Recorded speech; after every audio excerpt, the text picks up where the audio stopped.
70-летний рыбак ушел под лед в Тукаевском районе. Тело пенсионера обнаружили водолазы на расстоянии 1 километра от берега Камы.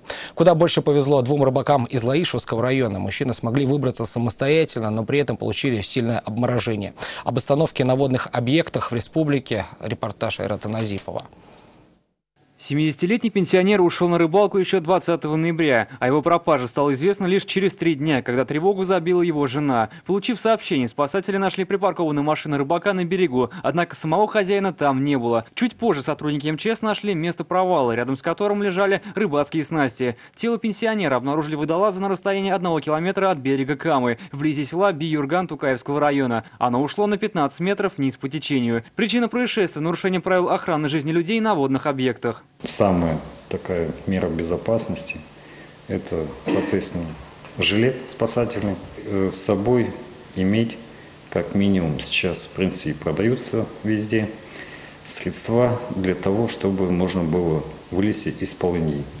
То есть это буквально та же самая отвертка.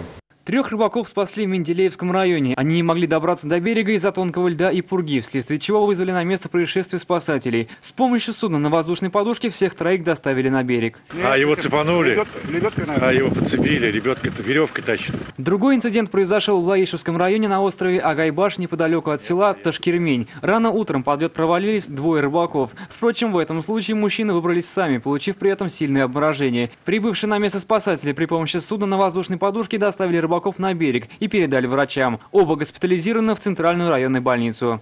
Обстановка на водных объектах Республики Татарстан остается крайне сложной и напряженной.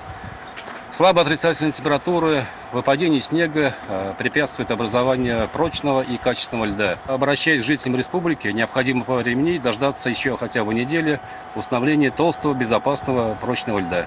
Спасатели напоминают, что за выход на лед толщиной менее 7 сантиметров на водоемах предусмотрен штраф в размере до 2000 рублей. Айрат Назипов, вызов 112.